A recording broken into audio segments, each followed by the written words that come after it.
जय हिंद दोस्तों। खान सर ने जियोग्राफी फाउंडेशन 2022 में जो वर्ल्ड जियोग्राफी साइक्लोन का पीडीएफ नोट्स प्रोवाइड किए हैं, उस नोट के साथ टेस्ट भी दिए हैं।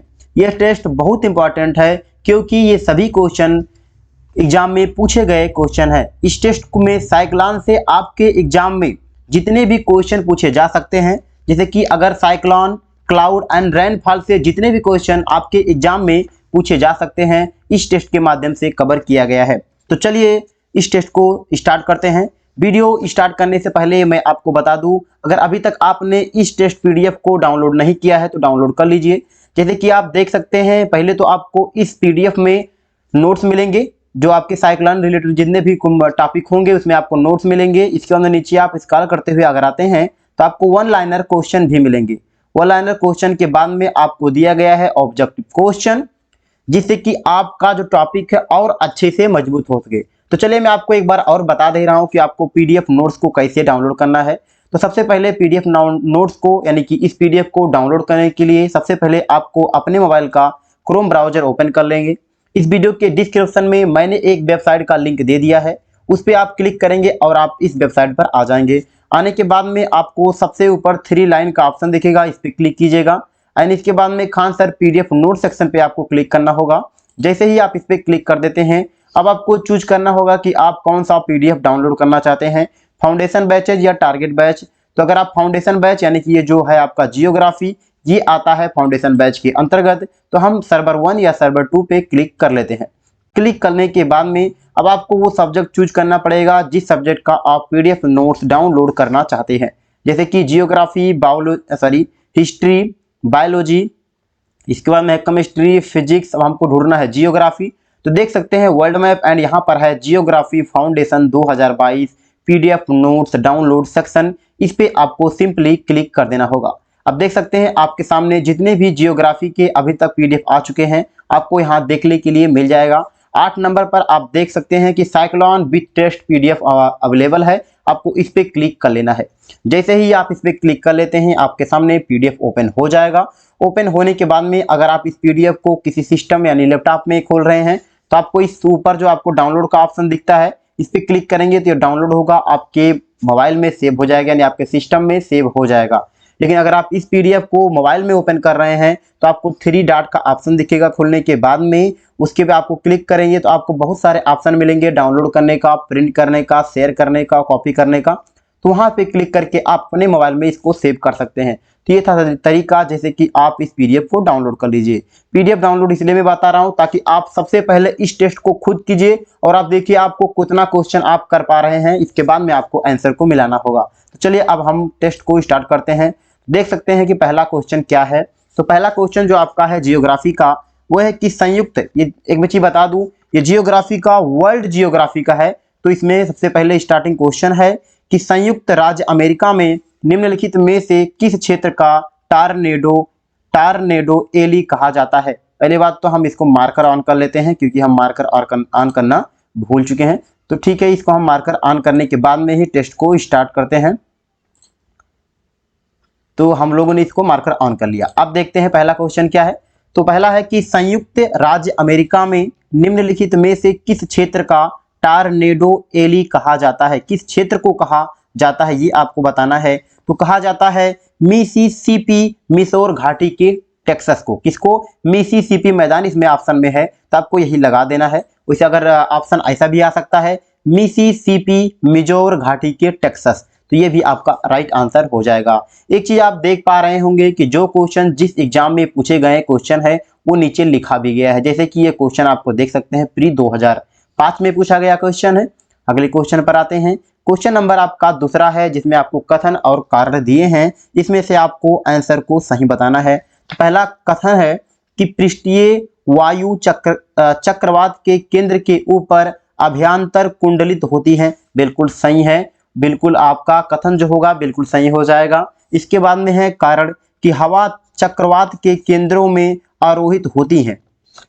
बिल्कुल ये भी सही हो जाएगा, आपका कारण भी सही हो जाएगा। अब चलिए देख लेते हैं ऑप्शन अब एक चीज आप और चीज देख पा रहे होंगे कि जो पहले तो बता रहा है कि वायु चक्रवात के केंद्र के ऊपर अध्यतर कुंडलित होती है, इसके बाद में नीचे वाला जो कारण है वो आपको उसकी विशेषता बता रहा है। इसका मतलब ये हुआ कि कथन और कारण दोनों सही हैं, परंतु आर ए की सही स्पष्टीकरण है। बिल्कुल, तो ऑप्शन नंबर ए आपका राइट आंसर हो जाएगा। ए और आर दोनों सही हैं, आर ए की सही स्पष्टीकरण है। ऑप्शन नंबर ए आपका राइट आंसर हो जाएगा। अगले क्वेश्चन पर आ जाते हैं। क्वेश्चन नंबर हमारा होगा अगला क्वेश्चन। चलिए अगले क्वेश्चन पर आ जाते हैं, देख लेते हैं कि इसका अगला वाला क्वेश्चन क्या है। तो वो है दूसरे पेज पर, तो हम आ जाते हैं क्वेश्चन को। इसके बाद में है क्वेश्चन नंबर 3 है कि टारनेडो बहुत प्रबल उष्णकटिबंधीय चक्रवात है जो उठते हैं कहां पर उठते हैं, तो वो कैरिबियन सागर में उठते हैं। ऑप्शन नंबर ए आपका राइट आंसर हो जाएगा। अगले क्वेश्चन पर आ जाते हैं। क्वेश्चन नंबर आपका 4 है कि टाइफून नामक चक्रवात से निम्नलिखित में से कौन सा क्षेत्र अत्यधिक प्रभावित होता है, कौन सा प्रभावित होता है, तो वह है चीन सागर। ऑप्शन नंबर बी चीन सागर राइट आंसर हो जाएगा। अगले क्वेश्चन पर आ जाते हैं। क्वेश्चन नंबर 5 है बिली बिली क्या है ये आपको बताना है। तो बिली है उत्तर पश्चिम ऑस्ट्रेलिया का उष्णकटिबंधीय चक्रवात है बिली। ऑप्शन नंबर सी पे आप देख पा रहे होंगे, तो ये ऑप्शन नंबर सी आपका राइट आंसर हो जाएगा। क्वेश्चन नंबर आ जाते हैं 6 पर कि उष्णकटिबंधीय ट्रॉपिकल अक्षांशों में दक्षिणी अटलांटिक और दक्षिण पूर्वी प्रशांत क्षेत्रों में चक्रवात उत्पन्न नहीं होता, इसका क्या कारण है। इसका कारण होता है समुद्री पृष्ठों के ताप निम्न होते हैं। क्या होते हैं? समुद्री पृष्ठों के ताप निम्न होते हैं, यानी कि ऑप्शन नंबर ए आपका राइट आंसर हो जाएगा। अगले क्वेश्चन पर आ जाते हैं। क्वेश्चन नंबर 7 है कि निम्न में से किसे आप सामान्य रूप से टारनेडो से संबंध करेंगे। किसे संबंध करेंगे? तो मैक्सिको की खाड़ी, चीन सागर, हिंद महासागर। जैसे कि आपने पहला क्वेश्चन देखा था तो किससे था, वहां पर ऑलरेडी लिखा हुआ क्वेश्चन में है कि ये यूएसए से रिलेटेड है, तो ऑप्शन नंबर डी पे है यूएसए। ऑप्शन नंबर डी संयुक्त राज्य अमेरिका राइट आंसर हो जाएगा।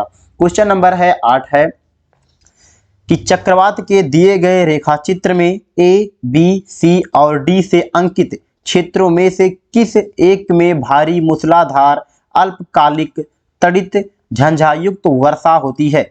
देखिए इसमें पहली बात तो ऑप्शन दिए, जैसे कि यहाँ पर दिया है, ये है ए यहाँ पर है, एंड यहाँ पर बी है, एंड यहाँ पर सी दिखाया गया है, और ये आपका डी है। तो कहाँ पर होगा? ऑप्शन नंबर डी आपका राइट आंसर होगा इसमें। चलिए देखते हैं ऑप्शन में है डी की नहीं, चलिए देख लेते हैं हम। अगर तो देख लेते हैं ऑप्शन नंबर डी पे आप देख पा रहे होंगे कि डी है, तो इसमें right answer option number D right हो जाएगा। ये क्वेश्चन IAS 3 1999 में पूछा गया क्वेश्चन है। अगले क्वेश्चन पर आ जाते हैं। क्वेश्चन नंबर 9 है कि सूची 1 को सूची 2 से आपको सुमेलित करना है, आपको मिलान करना है। तो चलिए इसको हम लोग मिलान कर लेते हैं। इसके बाद में आपको नीचे दिया गया है कोड, इसके अनुसार आपको आंसर बताना होगा। तो चलिए सबसे पहले इसका मिलान करते हैं। तो पहला है सूची 1 एंड सूची 2 तो है कि ऑस्ट्रेलिया, आपको बताना है ऑस्ट्रेलिया का क्या हो जाएगा आपका। तो अभी क्वेश्चन आया था, ऑस्ट्रेलिया का बिली हो जाएगा। इसके बाद में है चीन का होता है टाइफून, तो ये टाइफून हो जाएगा। एंड भारत का होता है चक्रवात, भारत को में क्या कहते हैं? चक्रवात। लेकिन संयुक्त राज्य अमेरिका क्या हो जाएगा? वो होगा हरिकेन। क्या हो जाएगा?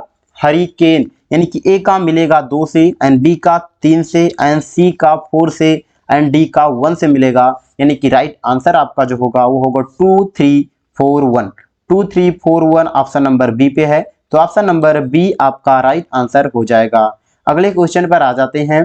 क्वेश्चन नंबर 10 है, इसमें भी आपको सुमेलित करना है, मिलान करना है। तो यही क्वेश्चन आपको दोबारा सेम क्वेश्चन है, बट इसको थोड़ा सा उलट फेर कर दिया है। इसको यहाँ सूची जो 1 में था उसको सूची 2 में लिख दिया है, उस सूची 2 वाले को 1 में लिख दिया है। सेम क्वेश्चन है, थोड़ा सा कहीं चेंजिंग है, बट आप इसको आसानी से मिला सकते हैं। तो पहला बिली आपको क्या था? तो बिली था ऑस्ट्रेलिया का। एंड हरिकेन कहाँ का था? तो हरिकेन था यूएसए संयुक्त राज्य अमेरिका का। एंड टाइफून की अगर बात करते हैं तो चीन का था। बस इसमें एक ऑप्शन अलग हो गया, वो है बागियो कहाँ का होता है? वो होता है फिलीपींस का। कहाँ का? फिलीपींस का। तो यानी कि ए का मिलेगा 2 से, एंड बी का मिलेगा 1 से, सी का मिलेगा 4 से, एंड डी का मिलेगा 3 से। तो हम राइट आंसर जो हो जाएगा वो होगा 2143। क्या हो जाएगा? 2143। ऑप्शन नंबर बी आपका राइट आंसर हो जाएगा। अगले क्वेश्चन पर आ जाते हैं। क्वेश्चन नंबर 11 है कि निम्न मानकों में से हरिकेन द्वारा क्षति के मापन के लिए किसका उपयोग किया जाता है? किसका उपयोग किया जाता है? उसे बोलते हैं साफिर सिम्पसन मापक। क्या? साफिर सिम्पसन मापक। ऑप्शन नंबर ए है राइट आंसर हो जाएगा। क्वेश्चन नंबर 12 पर आ जाते हैं कि बैरोमीटर में पारे के तल की अचानक गिरावट सूचक है। बैरोमीटर में पारे के तल की अचानक गिरावट की जो सूचक होती है वो होता है आंधी आने वाली है या तो वर्षा होने वाला है। तो देख सकते हैं यहाँ पर वर्षा भी है एंड तूफान भी है। इसमें एक चीज का नाम केवल लिया है भारतीय वर्षा, तो ऐसा कुछ नहीं है कि केवल भारत में ही हो। इसमें जो राइट आंसर हम लोग मिलाएंगे वो होगा तूफान का गिरावट।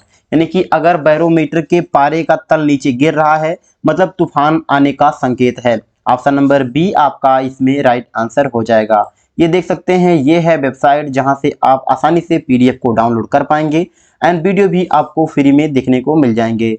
अगले क्वेश्चन पर आ जाते हैं। क्वेश्चन नंबर है आपका 13। क्वेश्चन नंबर आपका 13 है कि निम्न चक्रवातों में से किसने भारत को प्रभावित नहीं किया था? निम्न चक्रवातों में से किसने भारत को प्रभावित नहीं किया था? तो वो क्या था? नरगिस। क्या था? नरगिस। तो ऑप्शन नंबर बी पे देख पा रहे होंगे नरगिस। तो ये ऑप्शन नंबर बी आपका राइट आंसर हो जाएगा। अगले क्वेश्चन पर आ जाते हैं।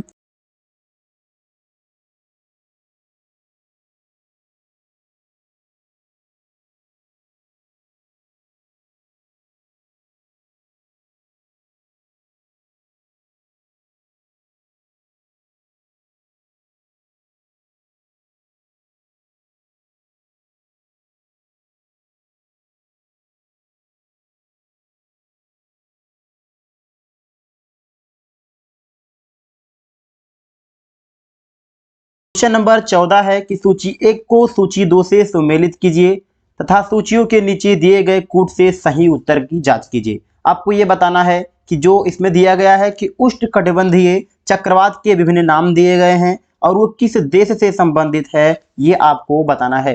तो पहला है बिलीबिली। तो बिलीबिली जो है ये आपका ऑस्ट्रेलिया से संबंधित है। तो बिलीबिली का मिला देते हैं ऑस्ट्रेलिया सा। इसके बाद में है आपका टाइफू। टाइफू जो है चक्रवात वो कहाँ से संबंधित है? तो टाइफू है जापान से संबंधित है। जापान भी हो सकता है, जापान से भी संबंधित है एंड चीन से भी संबंधित है। जापान हो या चीन हो उस पर आप मिला देंगे। इसके बाद में है बगुई जो है वो कहाँ से संबंधित है? तो बगुई संबंधित है फिलीपींस से, तो इसको फिलीपींस से मिला देते हैं। इसके बाद में है हरिकेन्स कहाँ से संबंधित है? तो वो है यूएसए से, तो हरिकेन्स का यूएसए से संबंधित हो जाएगा। तो मिलान हमारा अगर देख पाते हैं तो वो हो जाएगा 2 2 यहाँ से स्टार्टिंग है, 3 3 तो किसी में नहीं है, इसका मतलब ये ऑप्शन में ही गलत है। 2 3 हो जाएगा एंड 1 हो जाएगा एंड 4 हो जाएगा। ठीक है, ये ऑप्शन आपके मतलब ये होने चाहिए आपके ऑप्शन में बट नहीं है। तो राइट आंसर क्या हो जाएगा? 2 3 1 4 ये आपका राइट आंसर हो जाएगा। अगले क्वेश्चन पर आ जाते हैं। क्वेश्चन नंबर 15 है निम्नलिखित में से कौन सा मापक टॉर्नेडो की तीव्रता के मापन हेतु प्रयोग में लाया जाता है? तो वह है फूजिटा। कौन सा? Fujita scale. Option number B right answer हो जाएगा। क्वेश्चन नंबर 16 है कि सूची 1 को सूची 2 से सुमेलित कीजिए तथा सूचियों के नीचे दिए गए कूट का सही उत्तर चुनिए। देखिए दोबारा आ गया इसमें, तो बगुई बहुत बार पूछा जा रहा है, ये मिलाते हैं फिलीपींस से। हरिकेन सेम क्वेश्चन है, कोई डिफरेंस नहीं है, घुमा घुमा के नाम चेंज कर रहा है। तो हरिकेन कहाँ से आपका हो जाएगा? तो वो हो जाएगा अमेरिका से हो जाएगा। कहाँ से? हरिकेन हो जाएगा अमेरिका से। अगर टाइफून की बात करते हैं तो टाइफून आपका हो जाएगा चीन या जापान से एंड बिलीबिली की बात करें तो वो हो जाएगा ऑस्ट्रेलिया से। तो राइट आंसर अगर बात करें तो वो आपका हो जाने वाला है, यानी ए का मिलेगा आपका 3 से, बी का 4 से, सी का 2 से एंड डी का 1 से। तो राइट आंसर हो जाएगा 3 4 2 1। ऑप्शन नंबर बी पे है 3 4 2 1। बी ऑप्शन राइट आंसर हो जाएगा। अगले क्वेश्चन पर आ जाते हैं। क्वेश्चन नंबर आपका अगला है, चलिए देख लेते हैं अगला क्वेश्चन क्या है। क्वेश्चन नंबर हम आते हैं, क्वेश्चन नंबर 17 है हमारा कि ग्रीष्म काल में आर्द्र उष्मा हुमिड हीट का अनुभव होता है जब मौसम क्या होता है, जब मौसम में उमस वाला यानी कि मगी जिसे बोलते हैं उमस वाला होता है। ऑप्शन नंबर डी आपका राइट आंसर हो जाएगा। क्वेश्चन नंबर 18 है, कथन दिए गए हैं, कारण दिए गए हैं, जिसको आपको बताना है। तो पहला है कि वायुमंडल में नमी की मात्रा अक्षांश से संबंध है, बिल्कुल संबंध है, नमी की मात्रा संबंध है, तो एक कथन सही हो जाता है। कारण है कि नमी को जल वाष्प के रूप में रखने की क्षमता तापमान से संबंधित है, यह भी सही है, ये कारण था। और ये था कथन, कथन लिखा है वहां पर, कथन है ये कारण है। तो कथन की व्याख्या कर रहा है, कारण उसके बारे में बता रहा है, इसका मतलब एक ए और आर दोनों सही हैं और आर का ए का सही स्पष्टीकरण है, यानी कि ऑप्शन नंबर ए आपका राइट आंसर हो जाएगा। अगले क्वेश्चन पर आ जाते हैं। क्वेश्चन नंबर आपका 19 है कि आर्द्रता परिणाम है, आर्द्रता परिणाम है किसका है, तो वह हवा में नमी की उपस्थिति का, हवा में नमी की उपस्थिति, यानी कि ऑप्शन नंबर डी आपका राइट आंसर हो जाएगा। क्वेश्चन नंबर 20 है, निम्न अक्षांशों उत्तरी अथवा दक्षिणी में से किसे आप हार्श अक्षांश से संबंध करेंगे, किसे आप हार्श अक्षांश से संबंध करेंगे, तो वो आपका हो जाएगा 30 डिग्री, 30 डिग्री, ऑप्शन ए पे है, राइट आंसर हो जाएगा। क्वेश्चन नंबर 21 है, निम्नलिखित कथनों पर विचार कीजिए, निम्नलिखित कथनों पर विचार कीजिए। पहला है कि सागरों के ऊपर लगभग 30 से 35 उत्तर और दक्षिण अक्षांश पर विद्यमान दो कटिबंधों में से प्रत्येक हार्श अक्षांश कहलाता है, क्या कहलाता है, प्रत्येक हार्श अक्षांश कहलाता है, बिल्कुल सही है। तो ये आपका सही है, हार्श अक्षांश निम्न दाब पर कटिबंधित हैं, कटिबंध हैं, ये गलत हो जाएगा। तो केवल एक सही है, ऑप्शन नंबर होगा ए, राइट आंसर हो जाएगा।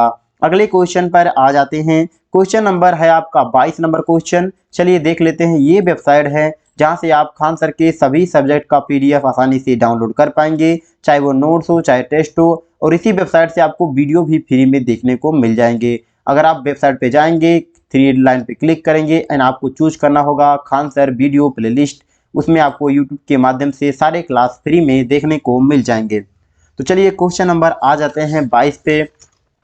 वायु दाब सबसे कम होता है कहां पर, तो वह है ग्रीष्म ऋतु में होता है, ऑप्शन नंबर डी है आपका राइट आंसर। क्वेश्चन नंबर है 23, कथन और कारण दिए गए हैं। पहला कथन है, दोनों गोलार्ध के 60 डिग्री एंड 65 डिग्री अक्षांशों में उच्च दाब की बजाय निम्न दाब पट्टिका होती है, निम्न दाब पट्टिका होती हैं, बिल्कुल सही है।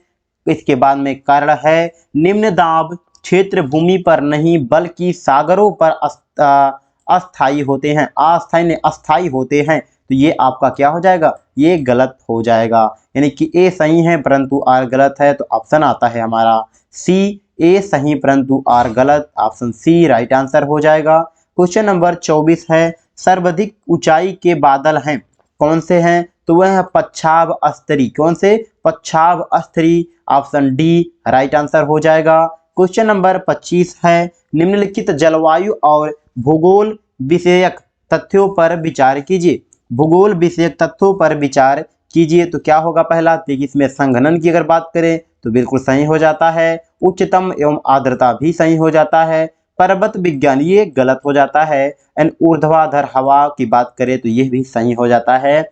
1, 2 और 4 सही हैं, ऑप्शन नंबर सी पे है, 1, 2 और 4 सही हैं, ऑप्शन सी आपका राइट आंसर हो जाएगा। क्वेश्चन नंबर 26 है, तड़ित झंझा के दौरान आकाश में तड़ित किसके किनके द्वारा उत्पन्न होती है, किसके या किनके द्वारा उत्पन्न होती है, किसके किनके द्वारा उत्पन्न होती है। तो पहला है, आकाश में कपासी वर्षा मेघों के मिलने से, बिल्कुल गलत है, ये क्या है, बिल्कुल गलत है।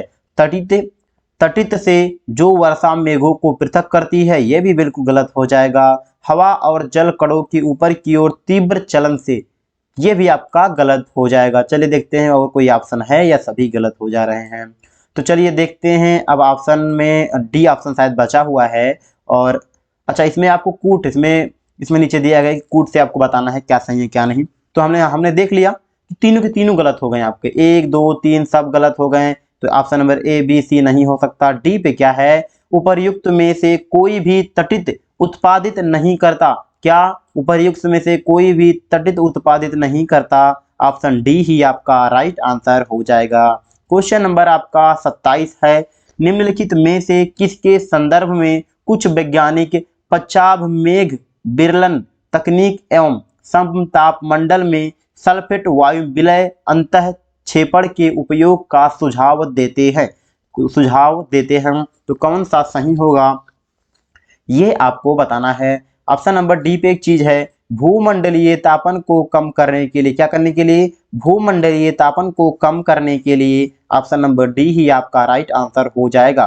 क्वेश्चन नंबर 28 है, मेघ आच्छादित रात में उसकी बूंद क्यों नहीं बनती? क्यों नहीं बनती? क्योंकि पृथ्वी के विकिरण को बादल अवशोषित कर लेते हैं। पृथ्वी के विकिरण को बादल जो होते हैं अवशोषित कर लेते हैं। क्वेश्चन नंबर 19 है आपका, 19 नहीं 29 है, 29 है कि निम्नलिखित में से कौन सा बादल अत्यधिक तीव्र वर्षा के लिए उत्तरदायी होता है? तो वह है वर्षा स्त्री। कौन सा? वर्षा स्त्री। ऑप्शन सी आपका राइट आंसर हो जाएगा। इस टेस्ट यानी कि वर्ल्ड जियोग्राफी साइक्लोन टेस्ट में टोटल 29 क्वेश्चन थे, जिसको हम लोगों ने इस वीडियो में कवर कर लिया। देख सकते हैं, एक चीज मैं आपको और बता देता हूं, ये है वेबसाइट जहां से आप खान सर के सभी सब्जेक्ट का पीडीएफ डाउनलोड कर सकते हैं। वीडियो भी आपको फ्री में देखने को मिल जाएगा। आप इस जियोग्राफी फाउंडेशन बैच को भी फ्री में देख सकते हैं। वेबसाइट में जाएंगे, वहां पर आपको एक ऑप्शन दिखेगा खान सर वीडियो प्लेलिस्ट, उसमें आपको सभी playlist foundation batches and target batch की प्लेलिस्ट मिलेंगे, जहां से फ्री में आप देख सकते हैं। और इसी वेबसाइट पे आपको Khan sir PDF note section में जाएंगे, वहां पर आपको target batch and foundation batch के सभी पीडीएफ देखने को मिल जाएंगे, डाउनलोड कर सकते हैं आप आसानी तरीके से।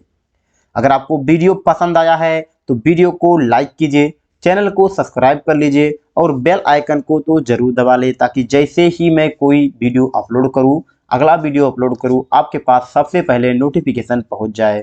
मेरी आपसे विनती है कि चैनल को जरूर सब्सक्राइब कर लीजिए, क्योंकि सब्सक्राइब करने से आपका इसमें कोई लॉस नहीं है, आपका फायदा ही है। तो आप जरूर सब्सक्राइब कर लीजिए, आपको इससे से कोई पैसे नहीं लगते सब्सक्राइब करने से, तो बिल्कुल कीजिए एंड बेल आइकन को जरूर दबा लीजिएगा नोटिफिकेशन के लिए।